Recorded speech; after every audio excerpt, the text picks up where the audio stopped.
बिस्मिल्लाहिर्रहमानिर्रहीम। अभी 6 सितंबर आ रहा है तो इसके ऊपर लोग बहुत सवालात करते हैं।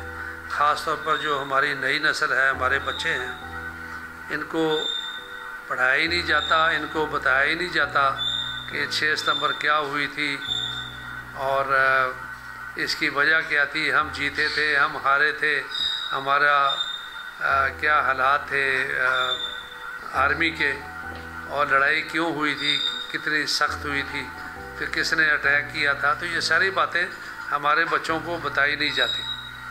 और लिखने वाले भी जो हैं उनको बाहर से पैसे मिलते हैं और वो अजीब अजीब किस्म की बातें लिखते हैं। असल में बात ये है कि जब पाकिस्तान बना तो पाकिस्तान एक्चुअल में तो पाकिस्तान जून 1948 में पाकिस्तान आज़ाद होना था।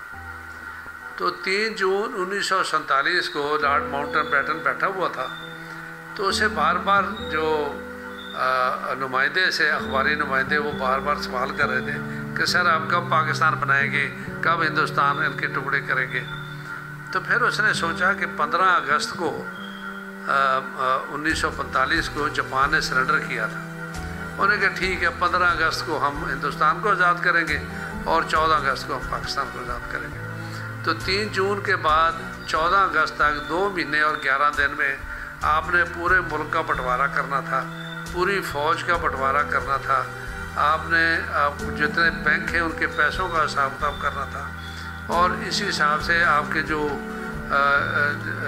जो बॉर्डर्स हैं उनके ऊपर आपने निशानदेही करनी थी। और बहुत कुछ होता है, क्योंकि 2 महीने के अंदर तो 2 भाई अलग नहीं हो सकते एक घर के अंदर, तो ये तो 2 मुल्क हैं। तो हिंदुस्तान के अंदर असल में ये था कि दूसरी जंग अज़ीम में लड़ाई हो रही थी जापान के साथ, बरतानिया के लिए, और वहाँ पर जापान की फ़ौजें जो थीं वो बर्मा में भी लड़ रही थी, मलाया में भी लड़ रही थी। तो ये पॉसिबल नहीं था जब उसके लिए कि वो सारे का सारा असला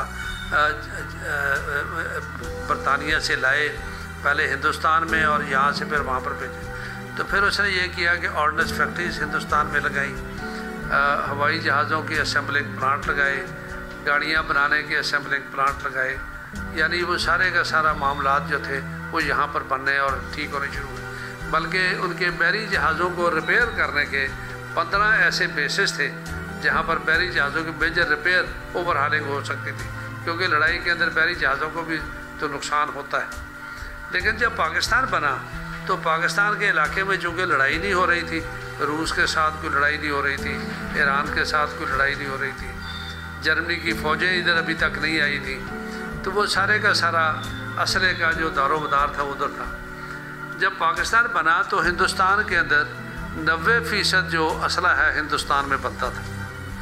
हिंदुस्तान को अंग्रेज़ों ने आर्मर डिवीज़न भी दे दिए, हिंदुस्तान को पूरी एयर फोर्स भी दे दी, हिंदुस्तान को इंटरनेशनल एयरलाइन भी दे दी, हिंदुस्तान को बहरी जहाज़ भी बहुत सारे दे दिए, हिंदुस्तान को नेवी के भी बहुत जहाज़ दे दिए, पाकिस्तान को उन्होंने किश्तियाँ दे दी, पाकिस्तान को 8 जहाज़ दिए जो कि उनमें से एक काम करता था। और वो भी एक जो था वो फ़्लाइट लेफ्टिनेंट मुख्तार जो था, वो जब मुजाहिदीन को देखने के लिए कश्मीर में गया तो वापस आया तो पता चला जिसको गोलियाँ बहुत लगी। वो पहले सबसे पहला उसको तमगा मिला था, तमगा जुर्रत मिला था। तो पाकिस्तान जब बना तो जो हमारे क्रेट आए हमारे हिस्से के, तो उसमें सवाए असले के ईंटें पड़ी हुई थी, कोई हमें बंदूक नहीं दी गई, कोई तोप खाने की थोड़ी सी गन्ने दी गई, उनके साथ गोले नहीं दिए गए। तो जब पाकिस्तान बना तो हमारे पास तो सिपाहियों के पास यूनिफॉर्म तक नहीं थी, उनके पास बंदूकें नहीं थी। तो पाकिस्तान को जो हमारे हिस्से का फॉरेन एक्सचेंज था वो 175 मिलियन पाउंड मिला हमें। तो हमारे सबसे पहले आपका होता है सिक्योरिटी, तो सिक्योरिटी के लिए फिर पाकिस्तान ने 175 मिलियन पाउंड में से 150 मिलियन पाउंड का जो गोलियां और बंदूकें जो थी वो बाहर से इंपोर्ट की, और 2-2 सिपाहियों को 1-1 राइफ़ल दी गई और साल की 1 गोली चलाने के लिए दी गई। यानी 1947 से लेकर 1956 तक हालात ये थे कि अगर सिपाही के पास बूट हैं तो यूनिफॉर्म नहीं है, यूनिफॉर्म है तो बूट नहीं है। तो ये फिर जब हम सीटों सेंटों में शामिल हुए हैं 55-56 में, तो फिर हमें दूसरी जंग अज़ीम का जो था असरा कुछ मिला। फिर उसके बाद 1959 में अमेरिका ने पाकिस्तान से कहा, अमेरिका के जो एम्बेसडर था वो DGISI ब्रिगेडियर हयात थे, उनसे मिला। उन्होंने कहा जी हमें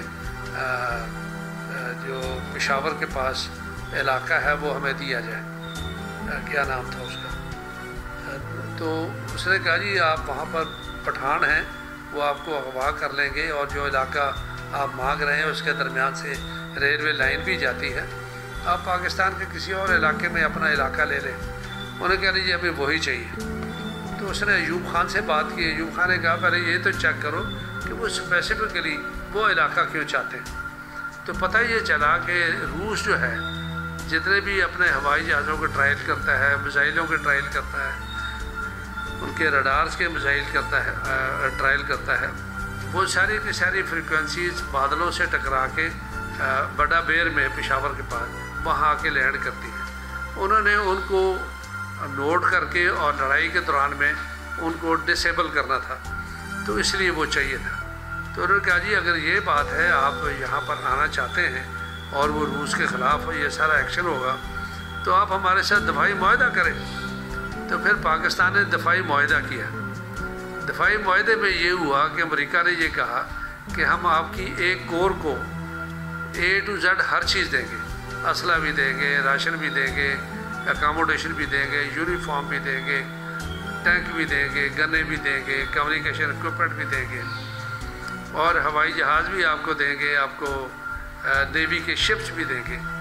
तो पाकिस्तान के पास पॉइंट भी थे, इन्होंने सारे के सारे वन कोर में डाल दिए और वन कोर की उन्होंने ऑर्गेनाइजेशन इस तरीके से की कि बहुत ज़्यादा असला अमेरिका से ले लिया जो कि दूसरी जंग अज़ीम का था। और ये वो असला था जिसके साथ हमने 1965 की लड़ाई लड़ी। फिर वो कुछ दिनों के बाद अमेरिका का वो एम्बेसडर फिर आया, उन्होंने कहा जी हमने यहाँ से U2 फ्लाई करना है।